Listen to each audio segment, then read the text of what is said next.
We are now 9 days away from Chicago Bulls Media Day and the opening of training camp, and that's going to bring its own set of questions for the Chicago Bulls. And while there's been a lot of reason of doubt and criticism around the Bulls this offseason, on today's episode, I want to talk about some of those criticisms and why the Bulls' future outlook is not nearly as bad as what some people are making it out to be, but they got to prove it. And that's where the Bulls have always failed at. We're going to talk about that. Plus, we're going to dive into the mailbag. All that and more right after this.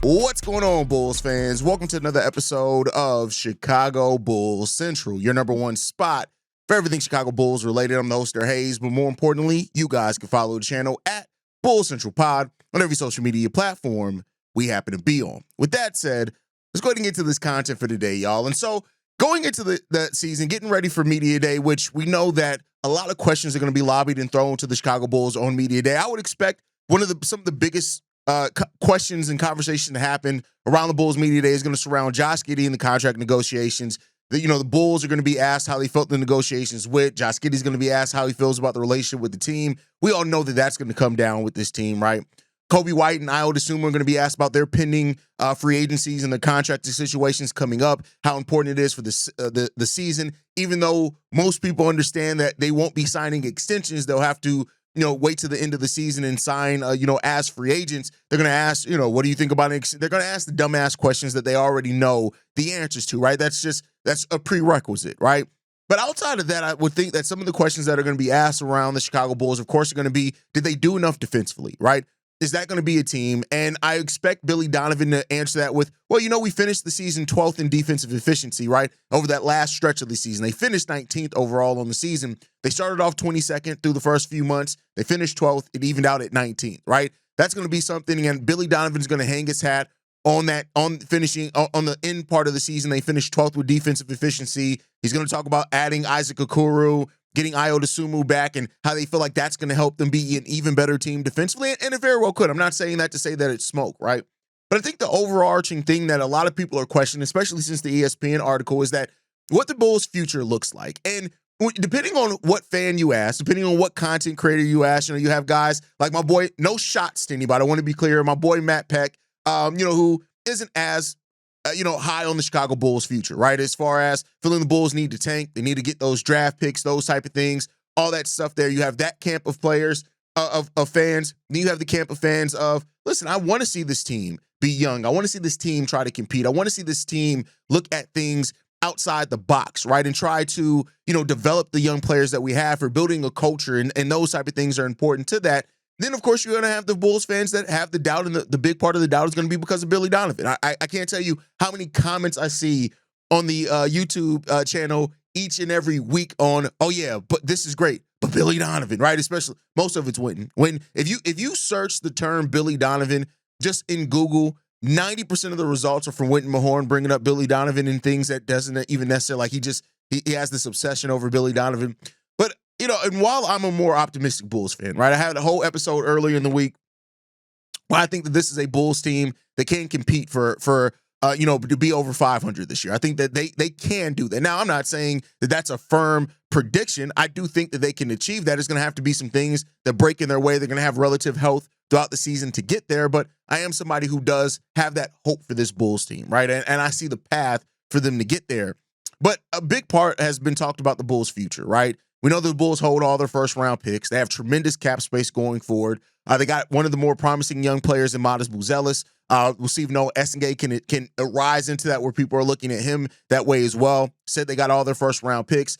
And a lot of it comes down to things around Coby. And they're like Coby and Giddey. And there's a lot of just to be frank, dumbass shit said about all the guys. Like people saying that, oh, my God, Coby's a six man. Find me a six man that does everything that Coby White does. Every time I get into that conversation with somebody where somebody tries to does the, oh, well, Kobe's just, he's a six man on most teams. Like, find me a six man that scores at the rate that Coby White does, with the rebounding, with the points generated off assists. When you factor in everything, people like to look at one aspect of a player's game and try to make that the story, because either they don't have the desire, they don't have the time, or they're just not smart enough to really go into and actually break things down, right? Kobe's a starter in this league. Now, what level that is? Now, that is the conversation that I can understand people having. It's like, okay, well, Kobe's coming into the season as the number one scoring option. Yeah, he is. Is the number one scoring option on a championship team? No, I can't say that he's ascended to that part yet. And I think that's a fair, criticism about Coby White, because, like, I mean, he hasn't shown it, right? And the Bulls clearly are the champ. That's another thing that really kind of irks me sometimes with Bulls fans. Like, well, it's clearly like, well, the Bulls are a championship team, dummy. Like, is that where we are at this point? So, of course that, right? And, when people say things, I think one of the laziest things that people could say about a player is, oh, well, you'll never win a championship with that player. And it makes them feel like they're saying something that's, look at some of the players that are on championship teams. There've been some very bad players that have contributed to championship teams. That's the first and foremost thing. Secondly, you could say that about, look at some of the all-time greats that don't have titles. Charles Barkley doesn't have a title, right? Carmelo Anthony, one of the all-time greatest scorers in the league, no matter how you look at him, didn't have a title, right? Like, you can look, Allen Iverson, no doubt one of the greatest players in this league, didn't have a title, right? So, like, there are, like, that's one of the laziest things, because more likely than not, a player is not going to win a title. That's just the reality of it. There are far more players that don't win championships than players that do. And that's just it's a lazy thing to say that. Now, it's a more in-depth conversation to have when you say things like, well, for this player to be able to be on the championship team, this is the type of team that they're going to have to be on. This is what their place is going to be. Like, that's a more in-depth. And every time I have these conversations where I talk about things that are like better, more actually critical thinking conversations, people react weird to it, and it just proves critical thinking is at an all-time low for some people. Like, and it just is what it is there, right? But the Bulls, when you like, they are at a place where they should be. Like, a team that does not want to give up any more first round picks. They learned, and this one of the things that the front office has seemingly learned from so far, right? Like, if they do something crazy this season, we could say that, okay, they didn't learn from it. But what it seems like they've learned from is expounding so many first round picks just to become a playoff team, right? The 2 first round picks they gave up for Nikola Vucevic. They gave up another one for DeMar DeRozan. They end up having to, get back in the Zach LaVine trade to get that control back, right? Like, the things that they gave up to do that, tampering in the Lonzo Ball case, just all that to become a playoff team. It seems like, as things stand right now, that they've learned from that to say, let's hold on to our assets. We're going to build organically, and we're going to draft players that we feel like have upside and try to develop those guys. And then I think, I've said this multiple times about AK. Once AK gets that star, I do think you will see a much more aggressive. Now, does he live out to see that? Is the question here, right? Like, is AK still running this team by the time they actually get a true star player in the NBA? That's the question that we're going to have to ask here, right? Like, I don't know if AK will still be here by that time, even though maybe one of the players that he picks is that guy, but he may not live kind of the same way that, Gar drafted Kobe and the guys, but he wasn't around to see the best of Coby White, right? Like, maybe something like that happens. But, this team is in the place that, per the way that they're operating right now, they are at the place that they should be, meaning that they are a team that right now is trying to build organically. They're trying to develop, and a team that is still developing some of what they hope is going to be their best players. Like, the hope is that Modest is going to be one of the best players on the Bulls team. The hope is that Noah Essinga could eventually ascend to that too. The hope is that Josh Giddey continues his ascent as well, right? And to be a team that has tremendous cap space, all your first round picks, no bad money on the books, and I hate to tell y'all, no, Josh Giddey's contract's not bad money. Even if Coby White does sign for $30 million, it's not bad money. What is it, 18% of the salary cap? It's not bad money, right?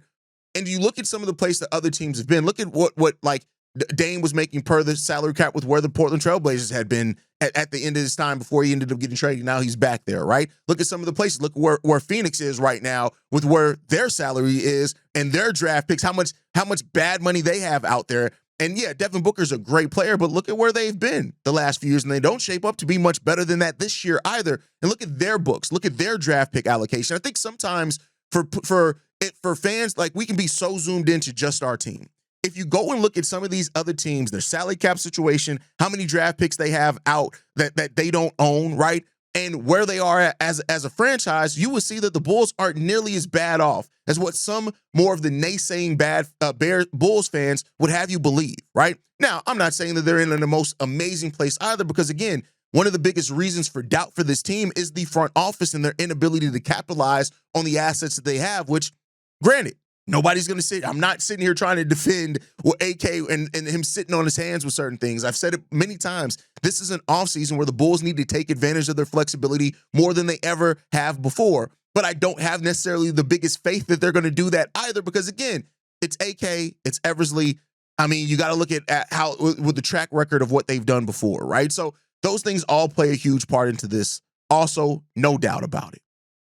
But I think when you look at this team and you look at the way that things started fitting, let's take the results, right? But the way that it looked like it was fitting towards the end of the season, if you can build off on that, and if the Bulls are this team that gets to 500 this year, not to say that that's some astronomical huge milestone to hit, but if you can be a 500 team while you still have all your first round picks, while you have tremendous cap flexibility, while you have no bad contracts on the team, and you have two young but burgeoning players that hopefully at that point have shown that they are turning into something, and you're hoping that they're going to be your four duo or whatever in the future, that is a place that's solid to be in. And I get the fact of not trusting that until you see it, because again, look at what this Bulls team has done for the last 5 years, right? So we'll see. I don't think that things are as bleak as what some outlets, some Bulls pundits would have you believe. It's not hugely optimistic either, to where you just can say, again, if you had a front office that you could trust more, I would say, all right, cool. Or if you had a coach like an Eric Spoelstra here, I would say that you can trust that more, right? But at the end of the day, the Bulls aren't in a terrible spot. And I think when you really take a step back and honestly look at some of the places that these other franchises are in, you realize they're not nearly the worst, but also they're not nearly the best. They've been. They're stuck in the middle. But the difference is now is that rather than have a bunch of over 30-year-old players that you're stuck in the middle with, the Bulls are one of the youngest teams in the league. They knocked almost 5 years off their average age over the last 18 months. That's what they have done, right? And so being a young team in the spot is a lot different than being an older team and in the spot that you have players making over 30, 40 million. You don't have that, right? So let's see what the future holds for the Chicago Bulls. Again, I'm going to be a little bit more positive on it until we see otherwise, but we shall see. Let's get into the mailbag, though. That's the most important thing of every weekend episode is the mailbag, because we get to hear from you guys. This first voicemail, this one's from Reginald. Hey, Haize. This is Reginald again.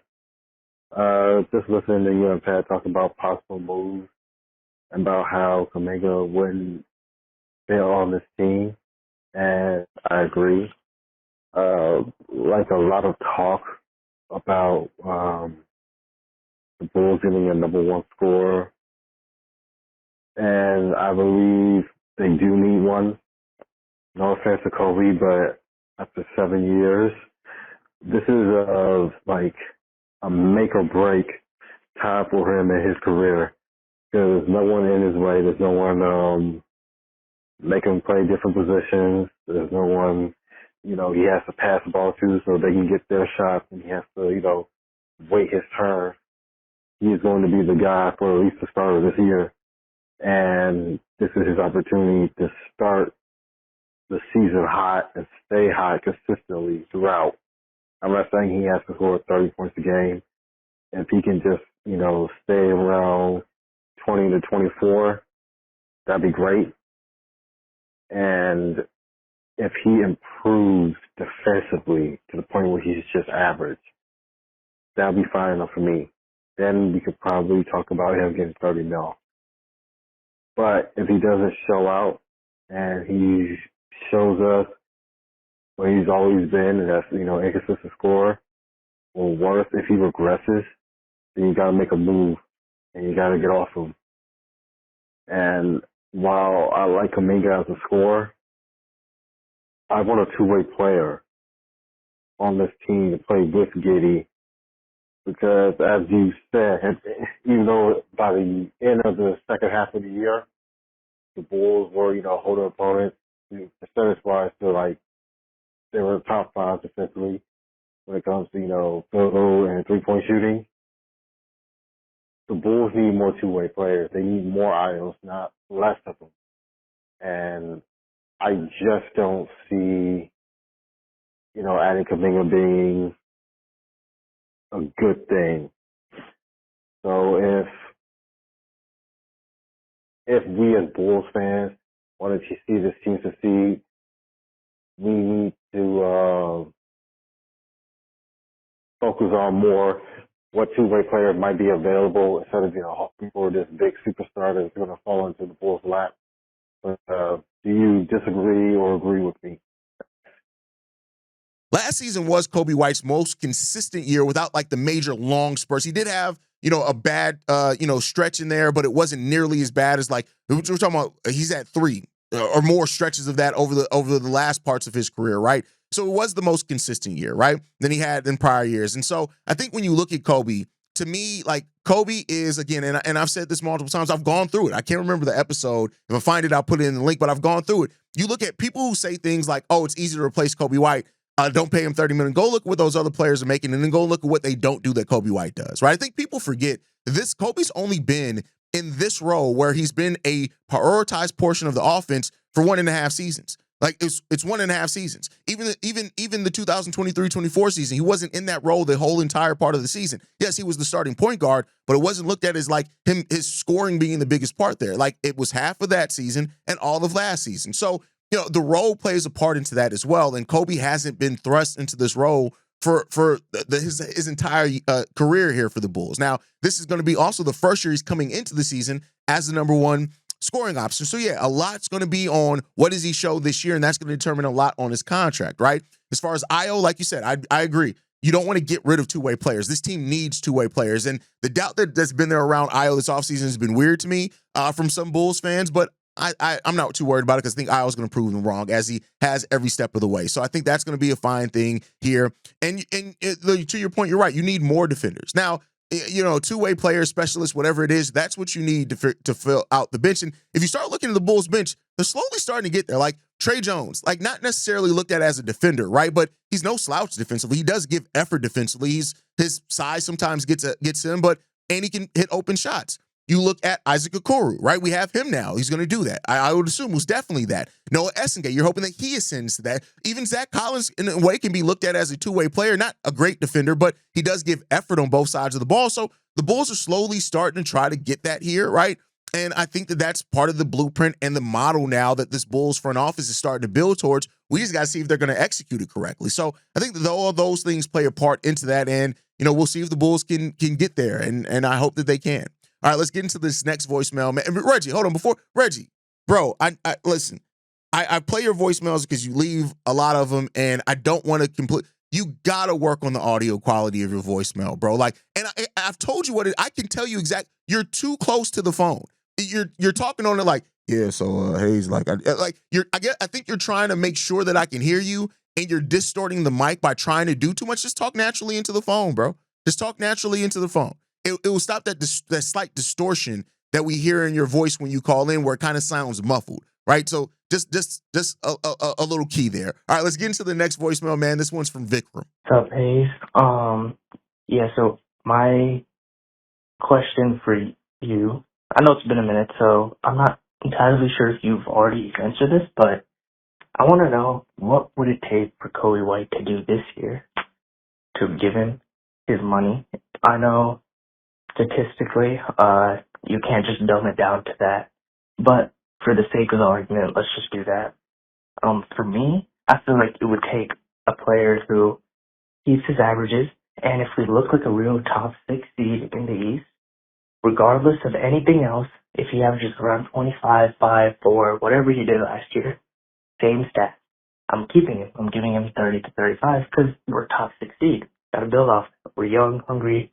That's something easily to build off of. However, if it looks like we're a 30 to 36 win team, and he's averaging like 19 to 20, still keeping in that same range, I'm trading him at the deadline. Because that's, at that point, it's like, we tried it for 2 seasons with Giddey. It's not working. I don't want to tie up 60 mil. I get it. You've been saying like 60 mil is not a lot in today's league for a starting backcourt. But if it's a starting backcourt whose ceiling is limited that much, unless Modest really looks like a star, In the case that Modest really looks like he's going to be a star, sure, we'll keep Coby White, keep the 60 mil tied to the backcourt. But in the case that if we don't know if Modest is going to be a star, I would rather trade Coby White and move on. And then the third case, he takes a leap.